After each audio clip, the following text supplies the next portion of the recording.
Hello everyone. हमने MSc chemistry का जो चैप्टर है हमारा reaction mechanism structure and reactivity that is जो ऑर्गेनिक केमिस्ट्री का जो ये चैप्टर है वो स्टार्ट किया हुआ था, जिसमें हम अपने प्रीवियस लेक्चर के अंदर difference between intermediate and transition state discuss कर चुके थे। ठीक है, जो आज का हमारा टॉपिक रहेगा वो है thermodynamic and kinetic control of reaction, कि हम रिएक्शन को थर्मोडाइनमिकली और काइनेटिकली कैसे कंट्रोल कर सकते हैं। आपको पता होगा कि जो हमारी प्रीवियस लेक्चर्स है उसके अंदर हमने ये भी डिस्कस किया था कि रिएक्शन की क्या है, जो थर्मोडाइनमिकली और काइनेटिक रिक्वायरमेंट ऑफ रिएक्शन क्या है। ठीक है, जिसके अंदर हमने थर्मोडाइनमिक रिक्वायरमेंट्स के बारे में भी डिस्कस किया था, जिसके अंदर हमने क्या डिस्कस किया था कि जो थर्मोडाइनमिकली क्या रिक्वायरमेंट होती है रिएक्शन की, दैट इज़ उसमें हमने डिस्कस किया था कि डेल्टा जी हमारा नेगेटिव होना चाहिए। फर्दर हमने पॉसिबिलिटीज़ की थी कि रिएक्शन होगी या नहीं होगी, उसके अंदर हमने केसेस बना के चले थे। ठीक है, और हमने फिर उसके अंदर कुछ एग्जांपल्स भी किए थे जिसमें हमारा जो डेल्टा जी की वैल्यू थी वो नेगेटिव थी, बट फिर भी रिएक्शन हमारी क्या थी, फिजिबल नहीं थी। ये सब हम थर्मोडाइनमिकली कंट्रोल के अंदर हम डिस्कस कर चुके थे, थर्मोडाइनमिकली रिक्वायरमेंट ऑफ रिएक्शन। उसके बाद हमने काइनेटिकली रिक्वायरमेंट ऑफ रिएक्शन के अंदर डिस्कस किया था कि हम उसके अंदर हमने क्या डिस्कस किया था कि मेरी रिएक्शन स्लो होगी या फास्ट होगी। उसके अंदर हमने ये भी डिस्कस किया था कि जो काइनेटिकली रिक्वायरमेंट ऑफ रिएक्शन किसके ऊपर डिपेंड करती है, एक्टिवेशन एनर्जी बैरियर के। अगर मेरा एक्टिवेशन एनर्जी बैरियर हाई होगा तो मेरी रिएक्शन क्या होगी, स्लो होगी। अगर मेरा एनर्जी बैरियर कम होगा तो मेरी रिएक्शन क्या होगी, फास्ट होगी। ये सब हम अपने प्रीवियस लेक्चर के अंदर क्या डिस्कस कर चुके थे। आज हम अपना टॉपिक स्टार्ट करते हैं, that is thermodynamic and kinetic control of reaction, कि हम रिएक्शन को थर्मोडाइनमिकली और काइनेटिकली कैसे कंट्रोल कर सकते हैं।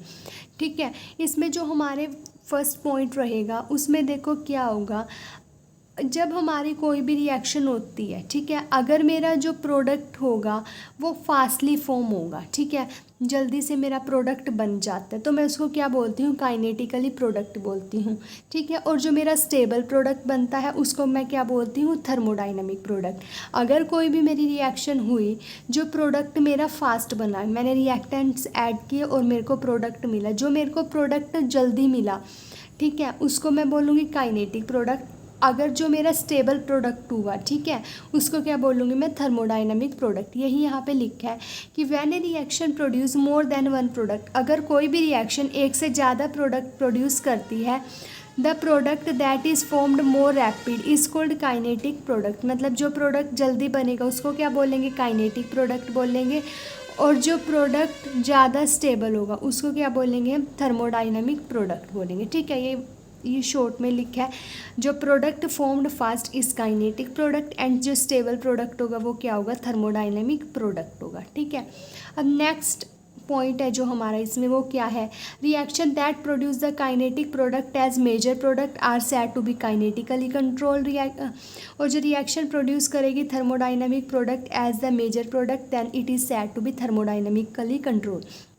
देखो क्या होता है, जो भी मेरी रिएक्शन काइनेटिकली प्रोडक्ट प्रोड्यूस कर रही है एज अ मेजर प्रोडक्ट, उसको तो मैं बोलूँगी ये काइनेटिकली कंट्रोल है को, और जो मेरी रिएक्शन थर्मोडाइनमिकली प्रोडक्ट मेरे को दे रही है एज अ मेजर प्रोडक्ट, उसको मैं क्या बोलूँगी, थर्मोडाइनमिकली कंट्रोल। ठीक है, नेक्स्ट पॉइंट क्या है, when a reaction is under kinetically control. ये इंपॉर्टेंट पॉइंट है। ठीक है, अगर मेरी रिएक्शन जो काइनेटिकली कंट्रोल हुई तो उसमें जो प्रोडक्ट की अमाउंट है, ठीक है, जो रिलेटिव अमाउंट है प्रोडक्ट की, वो किसके ऊपर डिपेंड करेगी, उस रेट के ऊपर जिसके ऊपर मेरे क्या हो रही है, प्रोडक्ट की फॉर्मेशन हो रही है। ठीक है, और अगर मेरी रिएक्शन थर्मोडाइनमिकली कंट्रोल है तो अमाउंट किसके ऊपर डिपेंड करेगी, प्रोडक्ट की स्टेबिलिटी के ऊपर। ये इंपॉर्टेंट पॉइंट है कि when a reaction is under kinetically control the relative amount of the product depend upon the rate at which they are formed, कि किस रेट से मेरे प्रोडक्ट बने हैं। अगर मेरी रिएक्शन थर्मोडाइनमिकली कंट्रोल है तो अमाउंट किसके ऊपर डिपेंड करेगी, उनकी प्रोडक्ट की जो मेरी स्टेबिलिटी, जो मेरा ज़्यादा स्टेबल प्रोडक्ट होगा उसके ऊपर डिपेंड करेगी। ठीक है, फॉर एग्जांपल अब हम एग्जांपल डिस्कस करते हैं, एडिशन ऑफ HX to 1,3 ब्यूटाडाई। ठीक है, अब हम क्या करते हैं, 1,3-ब्यूटाडाइईन के अंदर HX की एडिशन करते हैं। अब देखो अगर तो मेरा टेम्परेचर क्या हुआ, लो टेम्परेचर हुआ। देखो अगर मैं 1,3-ब्यूटाडाइईन की अंदर HX की एडिशन करूँगी तो मेरे को दो प्रोडक्ट मिलेंगे, 1,2 प्रोडक्ट, 1,2 एडिशन होगी और मेरी 1,4 एडिशन होगी। ठीक है। अब देखो क्या होता है, अगर तो मेरी रिएक्शन लो टेम्परेचर पे हुई तो 1,2 प्रोडक्ट होगा ना, जो मेरी 1,2 एडिशन होगी वो मेरी क्या होगी, मेजर प्रोडक्ट मिलेगा मेरे को। ठीक है, वो मेरी काइनेटिकली कंट्रोल होगी। और लो टेम्परेचर पे जो मेरी 1,4 एडिशन होगी वो क्या होगी, कम होगी। मतलब 20% प्रोडक्ट मिला है मेरे को 1,4 एडिशन का, दैट इज़ कम मिला है, माइनर प्रोडक्ट मिला है। ठीक है, कब मिलेगा, अगर मेरी रिएक्शन लो टेम्परेचर पे हुई तो मेरे को काइनेटिकली कंट्रोल प्रोडक्ट मिलता है, दैट इज़ मेजर प्रोडक्ट मिलता है, और मेरी 1,2 एडिशन होती है। ये मैंने यहाँ पे लिखा है कि when 1,3-butadiene react with HX, 1,2 and 1,4 addition product is formed. Now when reaction take place at -80°C, that is take place at low temperature पे हुई, it give 1,2 addition product at 80% which is kinetically controlled. ठीक है, and fastly formed, and it give 1,4 addition product as the minor product which is formed at 20%. But on the other hand, अब देखो क्या है, again 1,3-ब्यूटाडाइईन के अंदर अगर हमने HX की एडिशन की, अब देखो यहाँ मेरा टेम्परेचर क्या था, हाई टेम्परेचर था, दैट इज़ 40°C था।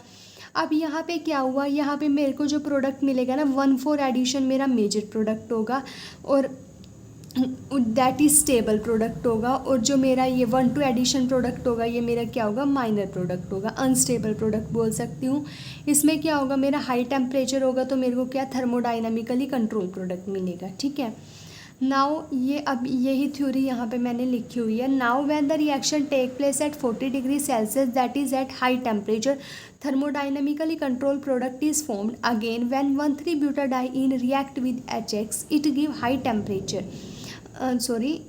it give 1,4 and 1,2 addition. Here reaction take place at high temperature, so 1,4 addition product is major product and 1,2 addition is minor product. So 1,4 addition product is stable product and thermodynamically controlled product. Overall इसका जो है, जो इसका हम one word में बोल सकते हैं ये है कि जो मेरी लो, जब मेरा टेम्परेचर लो होगा ना तो जो मेरी रिएक्शन होगी वो मेरी क्या होगी, काइनेटिकली कंट्रोल होगी।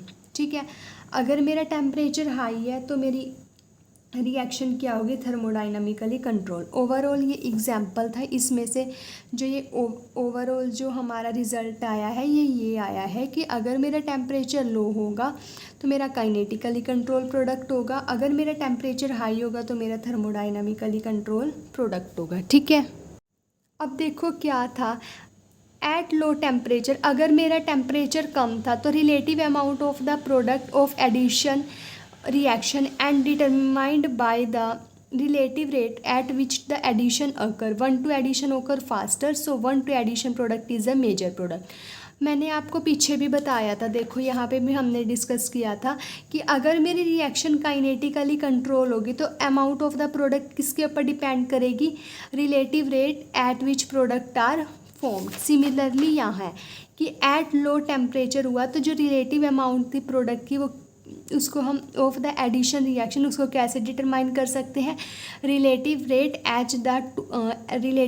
Eight which the addition occur. ठीक है, अब यहाँ 1,2 एडिशन फास्टर हो रही थी तो मेरा 1,2 एडिशन प्रोडक्ट क्या था, यहाँ पे मेजर प्रोडक्ट था। अगर मेरा टेम्परेचर क्या था, हाई था, सेकंड केस में जब हमने देखा था 1,3-ब्यूटाडाइईन की रिएक्शन HX के साथ की थी, व्हेन टेम्परेचर इज़ हाई। ठीक है, एट हाई टेम्परेचर जो रिलेटिव अमाउंट थी प्रोडक्ट की are determined by the position of equilibrium.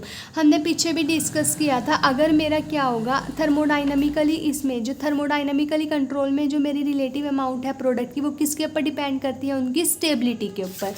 यही सेम यहाँ पे है कि अगर टेम्परेचर हाई होगा तो जो मेरी रिलेटिव अमाउंट होगी प्रोडक्ट की उसको मैं कैसे डिटरमाइन करूँगी, पोजीशन ऑफ इक्विलिब्रियम से। ठीक है, the 1,4 addition product is here, 1,4 addition product क्या हो जाएगा, वो मोर स्टेबल प्रोडक्ट मेरे को दे रहा है। सो यहाँ पे क्या होगा, 1,4 एट हाई टेम्परेचर क्या होगा, मेरा 1,4 प्रोडक्ट मेजर प्रोडक्ट होगा, मोर स्टेबल हो रहा है, सो ये मेजर प्रोडक्ट हो जाएगा। ठीक है, ये क्या है, इसका एनर्जी प्रोफाइल डायग्राम है। ये मेरा प्रोग्रेस ऑफ रिएक्शन, ये टेम्परेचर है, इधर लो टेम्परेचर है, इधर हाई टेम्परेचर है, ये एंथैल्पी है।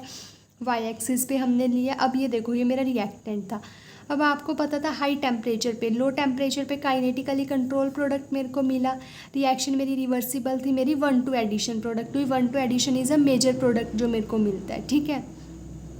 काइनेटिकली कंट्रोल प्रोडक्ट मिला, ठीक है। अगर मेरी रिएक्शन क्या थी, हाई टेम्परेचर पे हुई, तो मेरे को क्या मिला था, थर्मोडाइनमिकली प्रोडक्ट मिला था जो क्या था, मेरा स्टेबल प्रोडक्ट था, ठीक है। 1:4 एडिशन हुई थी और मेरी रिएक्शन क्या थी, रिवर्सिबल थी।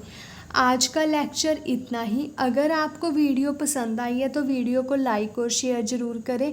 अगर आप इस चैनल पे नए हैं तो इस चैनल को सब्सक्राइब करें। Thank you. अगर आपको कोई भी डाउट है तो आप मेरे से कमेंट सेक्शन में पूछ सकते हैं। Thank you.